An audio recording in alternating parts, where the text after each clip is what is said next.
India की बहुत सारी मूवीज में से कुछ मूवीज ऐसी भी रिलीज होती हैं जिन्हें देखने में तो मजा आता ही है, लेकिन इनके बिहाइंड द सीन्स देखने में उससे भी ज्यादा मजा आता है। और आज हम बात कर रहे हैं एक ऐसी ही मूवी की जिसका नाम है रोबोट 2.0। अगर आपने यह फिल्म देखी है तो आपको पता ही होगा कि इंडिया की यह फिल्म किसी हॉलीवुड फिल्म से कम नहीं है। और क्योंकि इस फिल्म को बनाने में 570 करोड़ रुपए लगे हैं, तो ये तो पक्का है कि इस फिल्म में काफी सारे तोड़फोड़ वाले सीन शामिल हैं। और उन सीन्स को कैसे शूट किया गया होगा ये आज हम आपको इस बिहाइंड द सीन वीडियो में दिखाने वाले हैं और साथ ही एक्सप्लेन भी करने वाले हैं। तो अगर आप भी इंडिया की ऐसी मूवीज को सपोर्ट करते हो या अगर आप भी अक्षय कुमार और रजनीकांत के फैन हैं तो इस वीडियो को लाइक करके चैनल को सब्सक्राइब कर लें। तो चलिए स्टार्ट करते हैं। और सबसे पहले आपको बताते हैं कि जो इस मूवी में वसीकरण की 3 फ्लोर की एक बड़ी सी लैब दिखाई गई है, उस लैब को पूरा नहीं बनाया गया था, बल्कि उस लैब का सिर्फ एक ही फ्लोर तैयार किया गया था, जिसे बाद में ग्रीन स्क्रीन और वीएफएक्स की मदद से उस छोटी सी लैब को 3 फ्लोर की एक बड़ी लैब में बदल दिया गया। इस मूवी का यह वाला सीन भी काफी ज्यादा खतरनाक और मजेदार था, जिसमें पक्षीराजन वसीकरण के घर पर आ जाता है और वसीकरण जिस कमरे में सो रहा होता है वो कमरा पूरा मोबाइल से भर जाता है। ये सीन बनाने के लिए भी ग्रीन स्क्रीन की मदद ली गई थी। अब क्योंकि सीन में पूरे कमरे को मोबाइल फोन से भरा हुआ दिखाया गया था, जिस वजह से कमरे की सारी दीवारों पर ग्रीन पर्दे को ना लगाकर ग्रीन कलर ही कर दिया गया था। आइए अब आपको दिखाते हैं कि अक्षय कुमार को पक्षीराजन बनाने के लिए कितनी परेशानियों का सामना करना पड़ता था। तो आपको बता दे, प्रोस्थेटिक मेकअप की मदद से अक्षय कुमार को पक्षीराजन का लुक दिया जाता था। अक्षय कुमार ने बताया भी था कि जब उनके साथ यह चीजें की जा रही थी तो उन्हें काफी ज्यादा परेशानी होती थी, क्योंकि इस मेकअप के लिए उन्हें 6 घंटे तक एक ही चेयर पर बैठे रहना होता था। और सबसे बड़ी बात तो यह है कि इस मेकअप को उतारने के लिए भी लगभग 2 घंटे लग जाते थे। आपको बता दे, प्रोस्थेटिक मेकअप के बाद खाली पेट ही शूटिंग करनी पड़ती थी, क्योंकि इस मेकअप के दौरान आदमी कुछ लिक्विड डाइट तो ले सकता है लेकिन कुछ खा नहीं सकता। अक्षय कुमार के साथ ये प्रोसीजर 40 दिन तक ऐसे ही चलता रहा। इसके अलावा जो अक्षय कुमार का मेकअप किया जाता था, इसमें पूरे 4 करोड़ रुपए खर्च कर दिए गए थे। मूवी का यह कमाल का सीन तो आपको याद ही होगा, जिसमें एक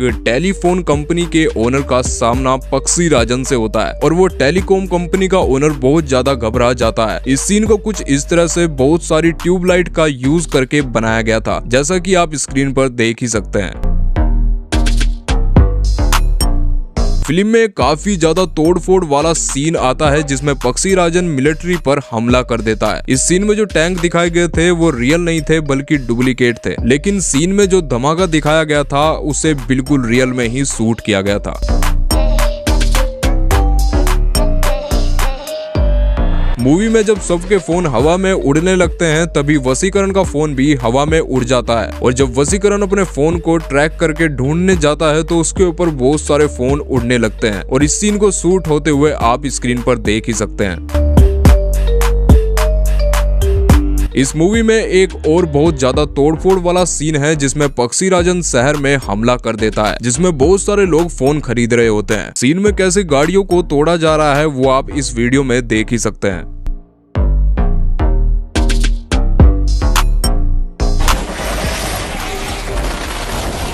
इसी सीन में जब पक्षीराजन कुछ लोगों को अपने साथ हवा में उड़ाकर ले जाता है और उन्हें ऊपर से ही छोड़ देता है, तो इस सीन को रियल में कुछ इस तरह से ग्रीन स्क्रीन और रस्सियों की मदद से शूट किया गया है। इसी के बाद जब चिट्ठी को बिल्डिंग में भागते हुए दिखाया जाता है तो रियल में उस सीन को भी बिल्डिंग के चारों तरफ ग्रीन स्क्रीन लगाकर शूट किया गया था। जब नीला चिट्ठी में रेड चिप लगा देती है तो चिट्ठी का खतरनाक वाला लुक सामने आता है और इस लुक में आप रजनीकांत को एक्टिंग करते हुए देख ही सकते हैं।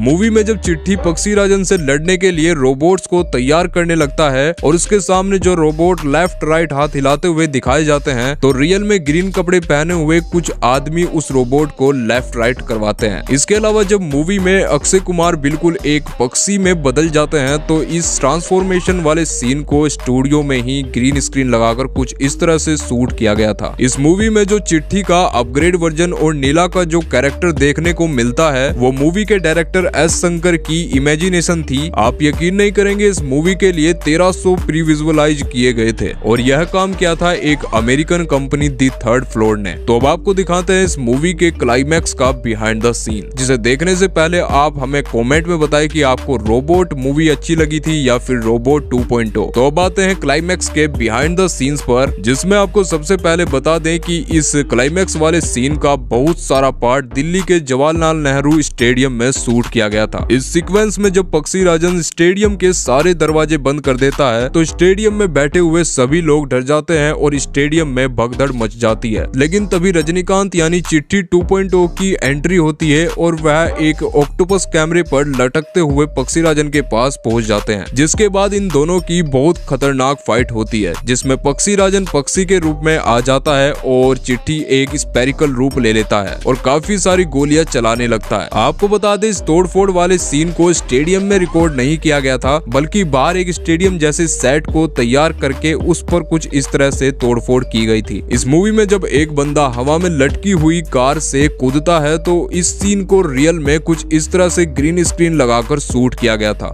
वैसे क्या आपको पता है, एक और मूवी है जिसने रोबोट से भी ज्यादा रुपए कमाए थे और यह मूवी हॉलीवुड की थी, लेकिन इसमें एक्टर इंडिया से ही लिया गया था और इस मूवी का नाम है लाइफ ऑफ पाई। और अगर आप इस मूवी के बिहाइंड द सीन्स देखना चाहते हो तो आप स्क्रीन पर दिख रही वीडियो पर क्लिक करके देख सकते हैं। मुझे उम्मीद है आपको यह बहुत ज्यादा अच्छे लगेंगे।